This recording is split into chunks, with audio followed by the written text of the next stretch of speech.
Well, listeners of More Bible, we're very pleased and privileged to have Dr. Jonathan Shaw here with us to discuss the question of artificial intelligence. Jonathan was formerly a longtime member of Reformation Covenant Church. I believe, Jonathan, your dad was an elder at RCC. Is that correct? Yep, okay. He was. Jonathan has been working in the field of artificial intelligence and doing a lot of thinking about this topic for a long time. And he's the person that we thought of that would be most suited and most competent to discuss this. So, Jonathan, before we jump in, why don't you tell people what your experience with AI is, what you're working on right now, how you came into the question of AI. Sure. How I came into the question. I mean, if I'm going to put these in proper order, I decided when I was 12 that I wanted to research AI. Decided I was looking at my parents, I was probably going to be too short to be an astronaut, and I thought Data was awesome from Star Trek. So that was where it started. When I was 16, I went on a mission trip to Papua New Guinea with Teen Missions. And in Papua New Guinea, there's 700 languages that nobody speaks outside the tribe. I think that count has actually risen. It's now up to 800 and some odd. They found a few more. And I realized on that trip that I could likely do more with AI in terms of helping those people groups be reached than be a missionary. And so at that point, it started becoming something that had a Christian focus to it. This is more than just something that's fun and cool. It's something that's actually useful. But that also leads to all kinds of theological questions that I started pondering at about that same time. Like, can AI be saved? These kinds of questions. What does this actually look like? Star Trek presents Data as alive. So anyway, I pursued that, and ended up getting a PhD in artificial intelligence in 2006 and have been working in the field ever since. I spent a little over a decade at Sensory working on speech recognition problems, went to Facebook for a couple of years and worked on speaker identification problems. And now I work for XRI, have been here for 2 years or so. And 2 years? Yeah, 2 years. And I'm working largely, one of the main things that I'm working on is trying to figure out how to translate into all the little languages that nobody speaks outside all these little tribes. So this is a dream for me that's been brewing for 30 years. And there's a lot of different things that I have my fingers in right now, but that is one of the main ones. And I have standing meetings with Bible translation community trying to figure out how to do this better and what we can do for them. Wow. And it's awesome. What was when you did your PhD in artificial intelligence, what was your thesis on? My thesis was on unifying perception and curiosity. Because if you take a look at some slice of the brain, any slice of the brain, any slice of the brain looks very similar. But strangely, they all do very different things, but they're all swappable. So there's an experiment that I saw at one point that somebody, and I don't know how they did this. This is a biological wonder in my opinion, but they routed the I think it was the lateral geniculate nucleus, which is sort of like it's the extension of the optic nerve cord, into the auditory cortex of unborn ferrets. And then they watched what happened. And what happened was it developed pretty much the ability to see in the auditory cortex. Doesn't really matter what part of the brain, it's all about the data that you feed it to, and it figures out what to do with that data. And strangely, it's not just perception. Like, it looks very similar if you look at the motor cortex or the frontal cortex. It's making decisions about what you're going to say and how you're going to act. And any part of the brain looks fairly similar, suggesting that it's all doing the same thing, and it's a question of what data gets routed. So that's why I was trying to figure out how to make one algorithm that unifies perception and curiosity. Okay. So for people who are listening, Jonathan is a very smart man. That's what all that means. So Jonathan, one of the questions we've received about artificial intelligence, and it's a very popular topic right now, especially with ChatGPT. And Grok is the most recent thing that's come out from X. AI is slowly beginning to proliferate almost every area of our lives. And There are people who are catastrophists on the one hand, who are sort of bemoaning this introduction. You've got people on the far other spectrum, techno-optimists, who are just thrilled about anything that this new technology can do. And you've got sort of people in the middle, the Center for Ethical Technology, I believe it's what it's called. Some people in the middle who are tentatively optimistic or maybe tentatively pessimistic about what the effects of AI might be.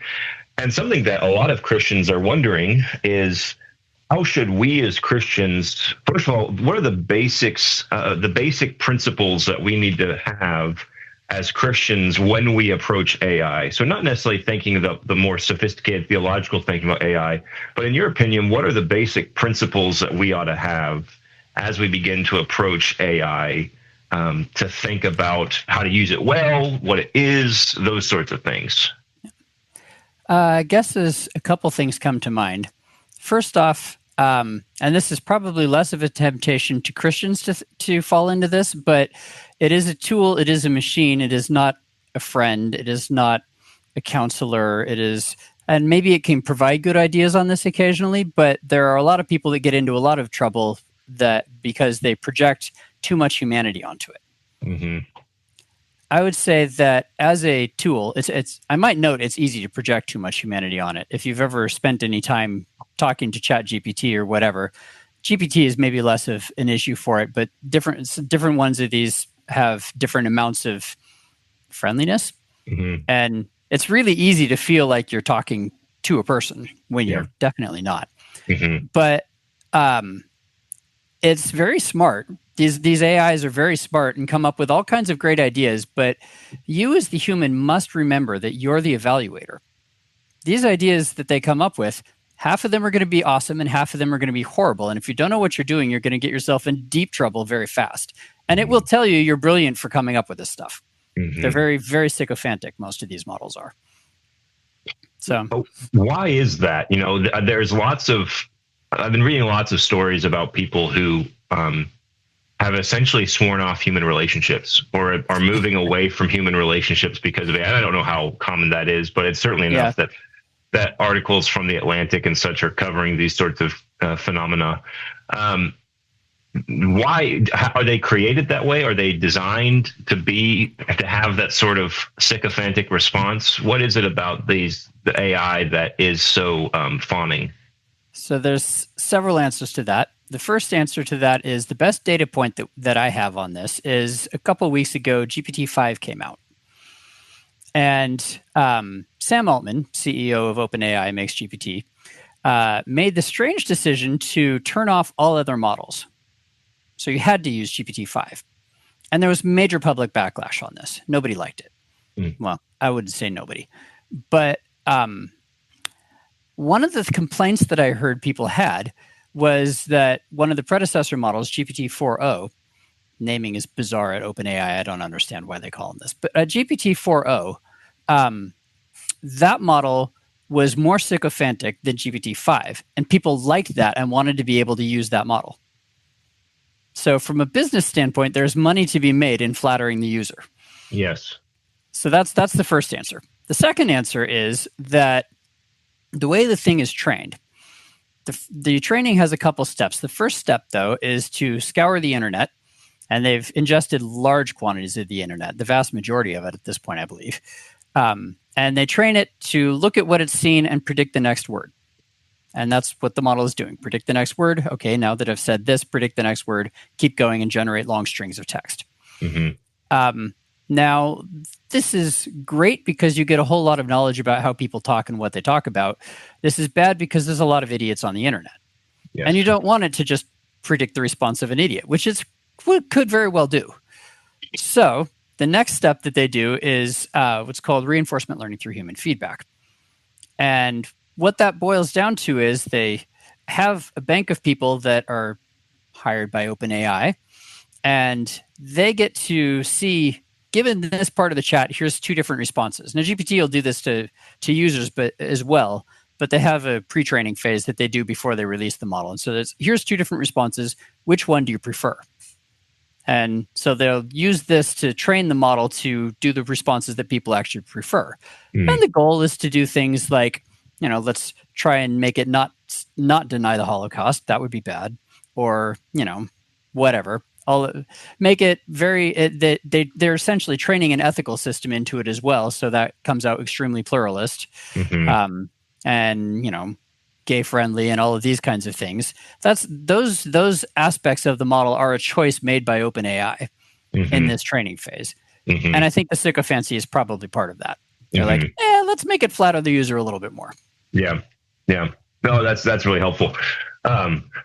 So AI is a tool. You're saying that this is kind of the first principle. It's not a person, therefore it's not made in the image of God. It's not something that's endowed with any sort of knowledge, righteousness, or holiness that make it a moral agent, or even really, if we can use the word reason as a human capacity, it's not reasoning in the way that we reason. It's predicting, it's describing, and it's predicting. Is that kind of what I'm hearing you say? Decently, yes. Okay. There are interesting caveats in terms of how we would describe its reasoning. But I would say that the categories to think of this are, as you said, it's not made in the image of God. If you go back to Aquinas, then there's a set of attributes of the image of God that he's defined. I think some of the most interesting ones for this are beauty, goodness, and truth. The AI models, if you've played with them, they don't just generate text anymore. You can generate videos, you can generate pictures, and they're beautiful if they're prompted decently. And like AI is a much better artist in a lot of ways than I could ever be. And this makes people, especially, I have a daughter that's an art major, and she's like, So I think the way to think of that is that, as I said, we're the evaluators. AI is a tool. It generates stuff. But it generates only what is learned by looking at everybody else, especially in the art generation. This is true. And that means that it's not going to come up with something that is novel in the same sense as a real artist would. What I mean by that is, all right, so let's say that you train a music generator is a good example. You train a music generator on classical music. Then you play it ragtime. Any human worth their salt will recognize that there's something intrinsically glorious about ragtime. But the model will look at this, and the model has learned this distribution of what all the music it's listened to sounds like, and it scores any given music based off of, is it in this distribution, or is it like way outside of that? And that is basically its proxy for what beautiful is. Which means that it's going to listen to ragtime and say, I haven't heard anything like that. It's ugly. Okay. So humans, the goal of human art, I would say, is to find veins of beauty that are outside of that distribution. So we're trying to find aspects of God that are beautiful. Like all beauty reflects God. We're trying to find new aspects of God that have been underappreciated in art so far. And it's only a human that could look at anything outside the distribution and say, that reminds me of God. So the computer learns beauty purely from us, and we learn it from God. And so the computer can never exceed us in that regard. And the same comments go for truth and beauty, for truth and goodness, I would say. Yeah. So Calvin talks about humans have the sense of divinity in them. And Aquinas and older theologians will, by means of the image of God, our participation in the divine life by following in his footsteps and by coming after his image, proceeding from his image, we have a sense of the divine. We have a sense of the transcendent. And AI doesn't have that. AI is unable to recognize that. Therefore, I'm curious, how would you tease that out in terms of the ways that we can properly use AI? What is, if that's true, if it's, I'm sort of jumping around here, but I want to make sure that we're covering some of the important questions here. If that's true about AI, what, in your opinion, is the proper use of AI? So AI makes a great co-pilot. AI is really useful for when you have a problem and you want to do a lot of the grunt work faster. And grunt work is too narrow of a term because sometimes the grunt work is smarter than I can pull off. Mm. But when I ask it, come up with this, it comes up with a brilliant answer. But that brilliant answer is because 1,000 other people have done the groundwork. Mm-hmm. And where I need to actually push the answer forward is where it stops and comes up with garbage. Mm-hmm. Mm-hmm. So it can provide a lot of really useful ideas. But again, humans are the evaluators. Humans are the evaluators. Yeah. With the work of AI doing the groundwork, something I'm in the world of the humanities. Mm-hmm. That's been where my training has been. There's been lots of stuff where it's been found that AI are fabricating sources. Yes. So there was the infamous one from the New York Times bestseller list, I believe, where someone asked AI, 10 best-selling books of 2025 or whatever, and it had books that had never been written by people that didn't exist. And I've heard stories of people who will ask ChatGPT or an open AI source, where is this concept found in the church fathers or whatever? Look at a string of citations, some of which were never said. How what is that? What does that do to affect the trustworthiness and the usability of a tool? So the first answer is it depends a lot on the person. Some people trust it, but trusting AI is like trusting the internet. Mm-hmm. Like, I think probably when the internet first started coming out, there was an awful lot of people that started using it and went, hey, I've got all the world at my fingertips and I can learn anything. And it didn't take too long before everybody's like, hey, you don't want to trust a random guy on the internet. Like, take everything you get off of this with a grain of salt. And AI is now the new internet in that regard. And there's a lot of people that are like, hey, it gave me an answer. It must be brilliant. Mm-hmm. It's shocking to me. Even people that really ought to know better. For example, Anthropic makes Claude. It's one of the big AI models out there right now. And Anthropic, as with all of these, are in a bunch of lawsuits. And Anthropic's lawyers got slapped down for using AI to generate background court stuff and citing court cases that didn't exist. Now, they should have known better. Mm-hmm. It's shocking that they didn't think that through. Mm-hmm. So that's one ditch is that you trust everything that it comes back with. Mm-hmm. And the other ditch is to say, well, because it's got garbage in there, I can't trust anything it comes back with. Mm-hmm. And that, again, is like saying, well, I'm not going to look anything up on the internet because it's got people that don't know what they're talking about on there. Yeah. But the only solution, again, is humans have to be the evaluators. We have to know our field well enough and do enough background research that we can tell when it's coming up with something good and when it's coming up with garbage. Because its garbage is very convincing. Mm-hmm. It's incredibly good at that. Do you? That's very helpful. Do you think that does it make the tool is, and we've heard this before with any tool. If we're thinking about AI as a tool, the tool is really only as good as the person using the tool, which kind of sounds like that's what you're saying. That's what I'm saying, and it's interesting because there are. Like Larry Page, one of the founders of Google, offended Elon Musk by saying that he wanted to use AI to create a digital god. As an atheist, that makes total sense. And this is one of the things that makes AI difficult to position properly, especially for Christians, I think. Mm-hmm. Because if you look at AI from an atheistic perspective, then what you have is humans are machines. Mm-hmm. Therefore, AI is no different from us, and it's clearly intelligent in some sense of it, and we can keep making it better. In fact, there are ways in which it's making itself better. So it's going to blow us out of the water, and hopefully it'll be good for us, but maybe it'll be terrible for us. But either way, it's the next evolution of humanity. Mm-hmm. Mm-hmm. It's really funny because atheists, I think, are aware that at some deep level, atheists are aware that the only ethical system available to an atheist really is hedonism. Mm-hmm. And you really don't want a super intelligent hedonist to rule the world. So I think that's where some of the consternation comes from about AI from atheist camps. Mm. As a Christian, though, it's not made in the image of God. We have the dominion mandate. We are always going to be the leaders of the world. Mm-hmm. And AI, our goal is to shape AI so that it listens to Christians instead of everybody else. Everybody else. And if you do that, then you get AI that is, it's not made in the image of God, and yet it's acting as if it was, because it's learned how to act from us.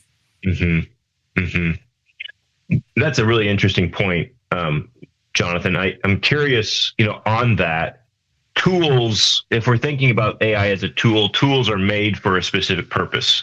And when those purposes are, when the tool is being used for something other than those purposes, it usually becomes destructive. So think of a hammer. When it's used to hammer a nail, it's great.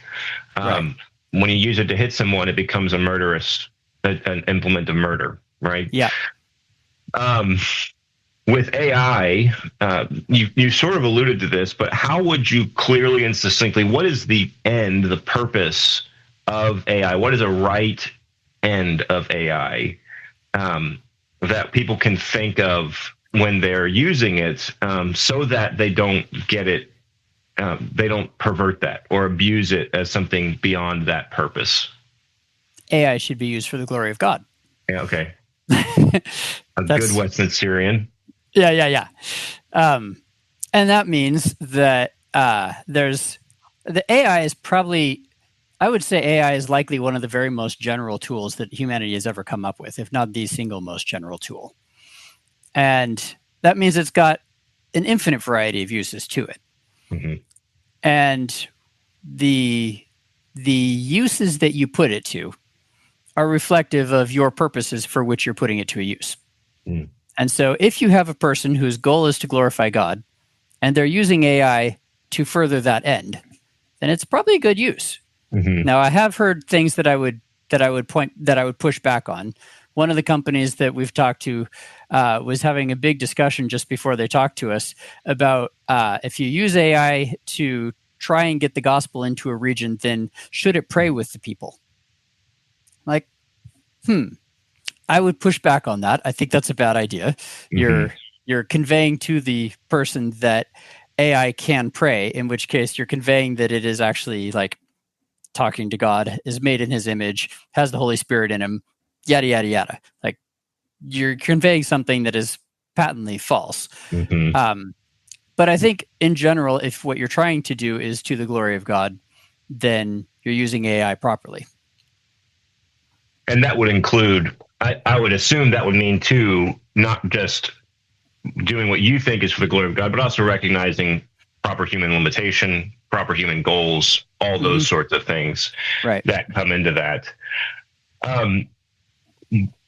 People who are innately suspicious of AI, there are some Christians who are more Luddites, and there's even some within our circles. Some people are familiar with Chris Wiley, who's actually just right above us in Vancouver. Yes. And I've appreciated some of his stuff. He's actually got a book coming out on artificial intelligence and some of the technological revolutions that are happening.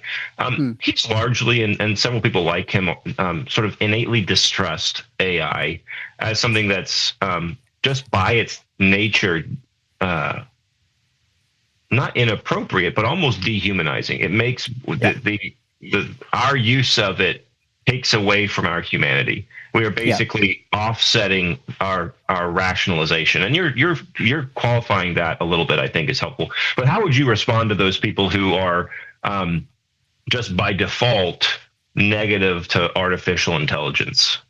I would say C.R. Wiley is negative toward a lot of technological kinds of things all the way around. Yes. And societal things. Does not like big companies, for example. But that aside, C.R. Wiley aside, the first answer I would say is that people are suspicious of AI because they inherited a Greek understanding of who man is. If we think of man as Homo sapien, we are defined by our ability to think. Then it's dehumanizing to have something out there that thinks better than we do. Like, what is our purpose in this world if something else thinks better than we do? I I think the Greeks had that wrong. I think my recent thoughts on this actually are that Paul talks of us being a priesthood of believers. And I think if you think of man as our primary goal is to be priests, is to take the things of heaven and put them on earth, communicate between heaven and earth. That's what we should be doing. That's what we should be about. Then AI isn't any threat whatsoever. Hmm. You mentioned the idea that humans, if we hold to a view of humanity that is defined specifically by thinking, then AI is obviously a threat to us. And I think that there's something. I think you're right. I mean, in terms of that's not us. The biblical view of humanity is not that we are defined by our thinking. But I would say in the scriptures, it does seem that humans, the rationality of humans, is something that is unique to us. Would you agree with that, or would you want to qualify that a bit more? I would say there's grayscales of rationality, but we're definitely at the top. Mm-hmm. And I think that there are different types of rationality. There's the ability to simply solve a problem. And if you think of it from that perspective, AI has this beat when it comes to chess problems. Right? There are certain kinds of things that AI does vastly better than us. But I think there are several different things that you could look at as human, and rationality gets this interesting one because it's something that seems to be so unique to us. But I don't think that's a view that's going to hold water for very long. Why not? What do you find? What do you think is going to supplant it? AI. AI is in many ways smarter than us, but AI can't be wiser than us. AI can't seek truth better than we can, because truth is something that we know in relationship to God. And if we try and divorce truth from God, then you end up with nothing whatsoever. And so AI, on any fundamental issue of note, has to learn truth from us.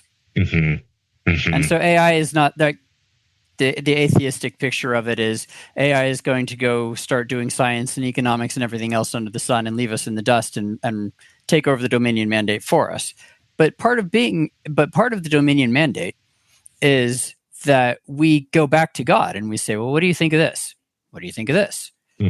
And if we divorce ourselves from that, and even an atheist does that, they go back to God and say, what do you think of this? And God says, I like this. And the atheist says, then I hate it. Like, they're still doing everything in relationship to God. But the AI isn't. It's only doing things in relationship to what we told it. And so it's never able to develop culture or truth or any of those kinds of things outside of relationship to us. Yeah. It's only imitating us. It only imitates what we tell it to do. Right. And it can enhance us in the same way that a hammer enhances our arm. AI enhances our mind if used well. Could you talk a little bit more in your mind? I appreciate the distinction you made, and I think it's helpful for people to have in mind as they're thinking Christianly and theologically about this. The distinction between, you said, rationality on the one hand and wisdom on the other hand. How would you help people? What would you say are the differences of those two things? You said truth, and there's a way of kind of understanding how rationality relates to truth, but also how wisdom relates to truth. How would you help people think about those two things as Christians? So, Michael and I, when we wrote the book Wiser Than the Machine, we spent a lot of time batting around trying to figure out exactly how to define wisdom. And what we landed on is that wisdom is manifesting godly transcendentals in the world. So we are trying to understand what beauty, goodness, and truth are from God, and trying to make those things manifest and clear in the world. And that's what dominion is. We're trying to take dominion is to manifest godly transcendentals, and to have wisdom to do it wisely is to do it well. But a computer is unable to do that because it doesn't have access to those godly transcendentals. All it does is manifest the transcendentals that it takes from its human creators or its Yes. human overlords or users or whatever. So, Yes. and that's why it could never take the Dominion mandate. And again, there's nothing to fear from it. However, rationality. So you've got wisdom on the one hand is manifesting godly transcendentals, and then on the other hand, you have thinking through options and problem solving and planning and all of this kind of stuff. You can't do wisdom without this rationality. But the rationality doesn't give you wisdom. Rationality is the tool that we use that we use with wisdom to change the world. Oh, that's really good. I appreciate how you're framing wisdom, first of all, within the realm of the transcendentals. It's really good. For those of you who don't know, the transcendentals that he's referring to, he mentioned truth, beauty, and goodness.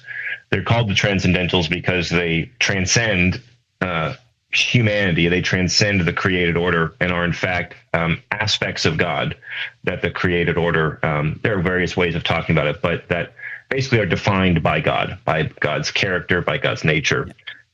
So for those of you who are listening, that's all the time that we have for today. We hope that this discussion has been helpful for you.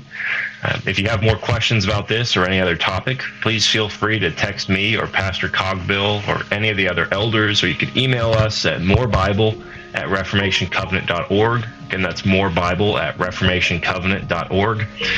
Until next time, remember to make best use of the time God has given you for his glory and the life of the world. Goodbye.